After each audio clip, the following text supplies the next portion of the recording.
Hello, today I'm going to say about the brachial plexus. Actually, students लोग मुझे बहुत पूछ रहे हैं brachial plexus को थोड़ा सा आसान से मतलब सिखाना है तो क्लास में मैंने सिखाया तो still I'm going to say about the brachial plexus. तो brachial plexus, brachial मतलब brachial is the meaning of the arm, it related to the arm.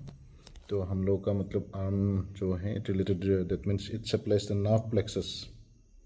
Plexus means network तो नर्व का ही एक नेटवर्क बनता है पूरा का पूरा नेटवर्क तो ये don't confuse it with artery and when it is the completely nervous system का ये नेटवर्क है रिलेटेड टू द आर्म तो this is the brachial plexus तो इसका क्या क्या डिफरेंट पार्ट्स है मैं दिखा रहा हूँ first I would like to say this one picture so इस पिक्चर में ये तो नाप समझ में आ गया नाप का ये लंबा वाला this is the action and this are the different dendrites actually this one is the multipolar so ये सब बहुत सारे हैं अंदर में ये बिग वाला part this one is the cell body तो सेल बॉडी का ये कलेक्शन होता है इधर in this area specially in this area तो इन दिस एरिया में सेल बॉडी का कलेक्शन होकर मतलब ये निकल जाएगा जितना से इकट्ठा होकर जितना से प्रोसेस है इधर से निकल जाएगा और आगे से भी निकल जाएगा this is the anterior side this the posterior side posterior actually निकल नहीं जाते हैं इधर मतलब घुस जाते हैं तो फर्स्ट ऑफ ऑल ये नर्वस सिस्टम का थोड़ा सा मतलब ये ज्ञान चाहिए क्या होता है मतलब एक नर्व का ये मल्टीपोलर नर्व है ना मल्टीपोलर का ये है cell body this is the big part yellow part and ये छोटा छोटा है तो this are the dendrites and this one long one is the action so ये ऐसे मतलब इधर में this is the spinal cord का कट सेक्शन ये साइड से दिखा हुआ है तो ये पोस्टीरियर वाला रूट ये पोस्टीरियर से ये गया है तो एंटीरियर वाला this one is the anterior this one is the anterior root तो ये जो होता है ना in this area there is some nucleus होता है न्यूक्लियस बोलता है मतलब this are the collection of cell bodies तो ये सेल बॉडी है ना ये सेल बॉडी के कलेक्शन है उसका मतलब नर्व फाइबर ऐसे करके एंटीरियर से निकल जाते हैं एंड पोस्टीरियर से भी निकल जाते हैं और उसको बोले डोर्सल रूट पोस्टीरियर जाने वाला और एंटीरियर को जाने वाला एंटीरियर रूट और वेंट्रल रूट एक्चुअली दिस ऐसे करके इकट्ठा होकर जाते हैं लेकिन जो इम्पल्स आते हैं ना दिस आर द सेंसरी इधर से इधर जाएगा उल्टा उल्टा नहीं होगा सेंसरी से जाएगा और एंटीरियर से इधर से मतलब जो सेंसेशन होना है इधर से जाएगा मतलब कमान जाएगा this is the anterior motor कमान में जो करना है वो मोटर से करेगा तो इसे जाकर इधर में ट्रंक बनते हैं in this form this trunk posteriorly एक जाएगा एक पार्ट और एंटीरियरली एक पार्ट जाएगा पोस्टीरियरली जाने वाला का बोलेगा पोस्टीरियर रेमस एंटीरियरली जाने वाला का बोलेगा anterior ramus. In this area, you cannot identify which one is sensory, which one is motor. But in this area, you can say directly say this is the sensory and this is the motor. बाकी ये अंदाज़ा हो गया इसके बाद हम सब क्या करना है ये तो पोस्टीरियरली हम लोग मतलब ब्रेकियल प्लेक्सस में नहीं आते हैं this one just small branch only it comes to the back side of the body only will consider this is the anterior ramus जो इंटीरियर रेमस से आएगा ये पूरा का पूरा ये वाला पार्ट में और बेलेग दूसरा एक वीडियो में दिखाएगा बाकी जो ये है ना एंटीरियरली जो ये है anterior ramus this is coming this one is going to form the brachial plexus इधर से शुरू करेगा ये एंटीरियर रेमस को ही हम लोग मतलब इसमें जाकर जो ब्रेकियल प्लेक्सस बनने वाला है उसमें रूट फॉर्म करेगा उसको ही मतलब हम इधर से हम लोग मतलब कंसिडर करेंगे दिस इज द रूट बोल के so this one will come and forms the brachial plexus इसको सप्लाई करेगा ऐसे करके मतलब आता है पूरा एकदम ये लंबा बहुत जहाँ जाना है इधर में anteriorly this is the very long नाव निकल गया ये तो छोटा नाव है ठीक है नाउ ब्रेकियल प्लेक्सस के लिए रूट पार्ट होता है एक रूट थोड़ी देर पहले बोला जो रूट वाला कहाँ से आएगा C5 C6 C7 C8 T1 these are the level from this level मतलब इतना लेवल का जो होता है ना स्पाइनल कॉर्ड इधर से आएगा कभी कभी क्या होता है C4 से भी आते हैं, मतलब C5 होना चाहिए ना, C5 से ऊपर से आएगा, C4 से आने से हम लोग बोलेगा प्रीफिक्स, इसको बोलते हैं प्रीफिक्स्ड। और कभी कभी T2 आएगा, T2 नहीं आना चाहिए, T2 से आने से कभी कभी इसको बोलेगा पोस्टफिक्स। ओके, ये सभी फाइबर आ सकते हैं और बनाते हैं मतलब brachial plexus, but mainly this is the component. Root बोलने से C5, C6, C7, C8 and T1। इधर से suppose this is the root आ गया, ये रूट आ गया। पहला पार्ट में मैंने दिखाई दिया रूट बोलने से कौन सा पार्ट हम लोग मतलब कंसिडर कर रहा हूँ, ठीक है। वो आकर जो C5 एंड C6 दोनों मिलकर एक बनाएगा, उसका नाम होगा अभी ट्रंक। रूट हो गया, अभी ट्रंक, दिस इज ट्रंक। और ये C7 अकेला मिडिल वाला, लेकिन नीचे वाला they also join and form this one. And ऊपर वाला को बोलेगा अपर trunk, upper, this one is हो गया अभी अपर, middle and lower.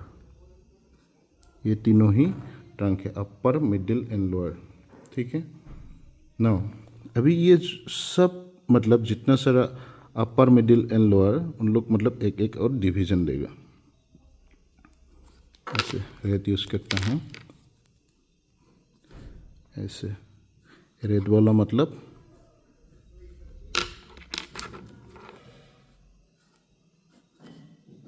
Red use किया, इसलिए किया मैंने क्योंकि ये ब्लैक ही यूज किया।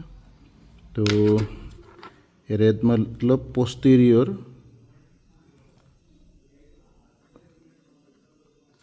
पोस्टीरियर, पोस्ट बोल के लिखा मैंने, पोस्टीरियर पोस्टीरियर पोस्टीरियर। ब्लू मतलब ये पोस्टीरियर पोस्टीरियर पोस्टीरियर। ब्लू मतलब जो ये है एंटीरियर, एंटीरियर एंटीरियर। ये सब हैं, ये जितना सर ड्रॉ किया ये सब हैं डिवीजन, ये सब डिवीजन में आ जाएगा। जो एंटीरियर है, एंटीरियर को हम लोग बोल सकते हैं फेंट्रल बोल के भी बोल सकते हैं, फेंट्रल, एंटीरियर और फेंट्रल डिवीजन, पोस्ट एंटीरियर और फेंट्रल, एंटीरियर और फेंट्रल, पोस्टीरियर और डोर्सल, DORSAL, डोर्सल, ये सब डोर्सल डी। ओके, सो ये सब डिवीजन हो गया। ये सब डिवीजन मतलब मिलकर कोड फॉर्म करेगा। This is very important. Code मतलब क्या है? कोड सब आकर ही मतलब इसका ही ब्रांच निकलेगा जो वी हैव टू रिमेंबर। सो ये होता है ये एंटीरियर कोड, इसका ऊपर वाला एंटीरियर कोड, उन लोग एक साथ मिलेगा और they will form the lateral cord. ये सारा cord, this is known as the lateral cord. Only this one form the medial cord. पीछे में वो फेंट्रल का एंटीरियर का ये हो गया ना, this is from the medial code. बाकी जितना सारा पोस्टीरियरली था सब मिलकर एक ही बनेगा, उसका नाम होगा पोस्टीरियर कोड। इसको बोलेगा अभी posterior cord. This is posterior cord. तो क्या क्या कोड हो गया? Lateral cord, medial cord and posterior cord. This are the 3 cords. So इस कोड से अभी क्या याद रखना है? कोड से हम लोग कोड से ब्रांच निकालते हैं। ब्रांच का नाम एकदम निमोनिक से याद रखना है। ये ब्रांचेस, जितना सारा ब्रांचेस होगा, ब्रांचेस में ऐसे करके लिख दिया, ब्रांचेस। ओके, इसका ये 3 ब्रांच निकलते, सिर्फ इसको याद रखना है। LML, LM फेस्पा होता है ना, एकदम पुराना जमाना का LML फेस्पा, ये LML।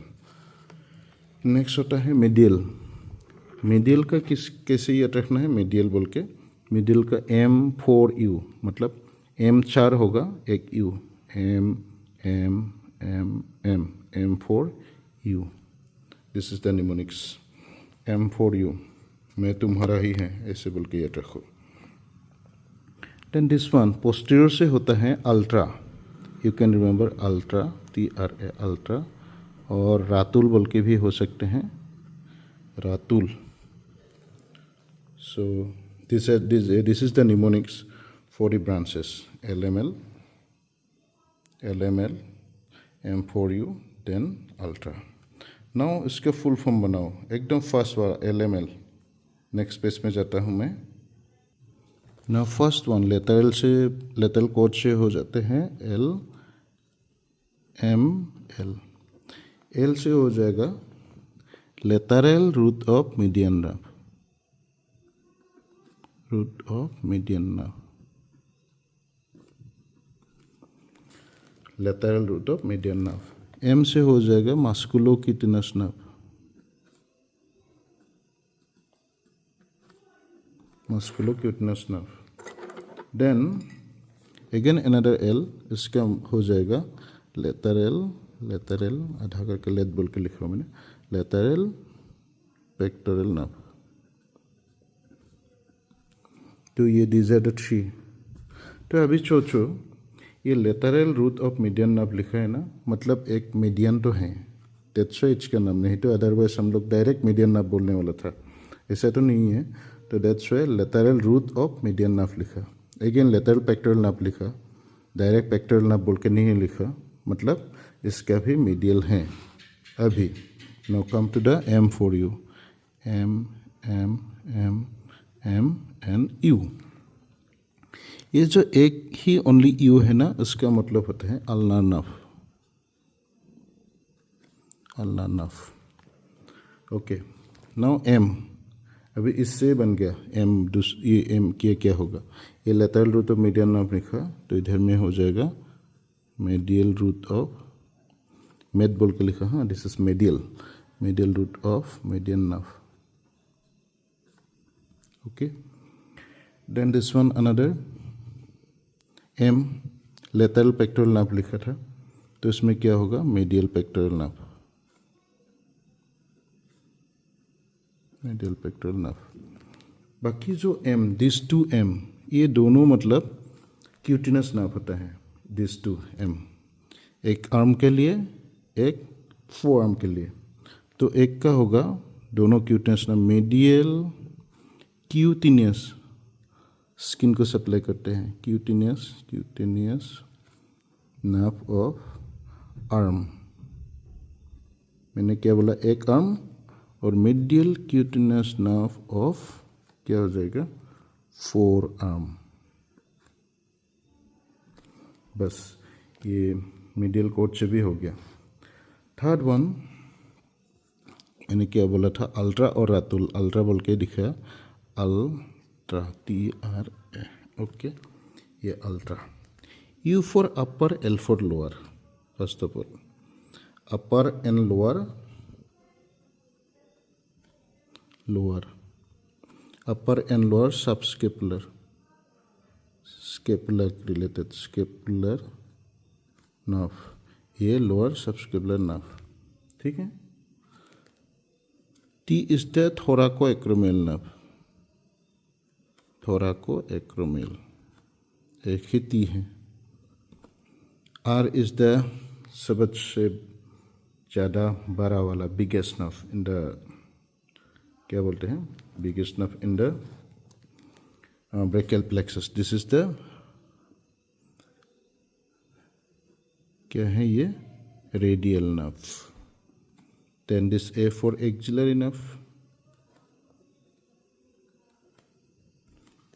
जब मतलब ये वाला निमोनिक्स आते हैं, तब कभी कभी मतलब ये थोड़ा प्रॉब्लम होता है. इसमें भी U है, इसमें भी U है. जहाँ मतलब अपर है, इधर लोअर भी होगा एक साथ. तो ये कन्फ्यूज़न करने के लिए ये जो अकेला वाला U है निमोनिक्स में, वो अल्नार नर्व बन जाता है.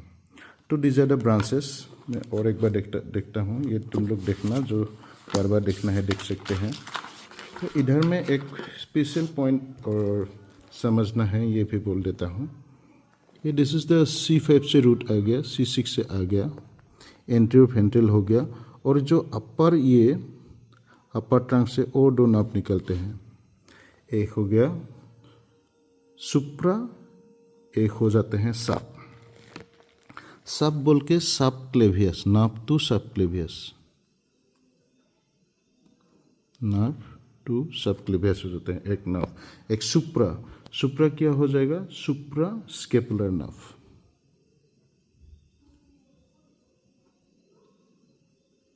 एक ही पॉइंट। अच्छा, ये मैं ड्रॉ करने में ऐसे हो गया, लेकिन एक्चुअली ये क्या होते हैं, 1 2 3 4 5 6, ये एक ही point, actually these are all are actual point, एक ही पॉइंट से मतलब निकलते हैं। दिस 6 और एक बार बोल दिया, 1 2 3 3 4 5 6, दिस आर द 6 नर्व्स, एक ही पॉइंट से, और इसी पॉइंट को बोलते हैं आर्व्स पॉइंट।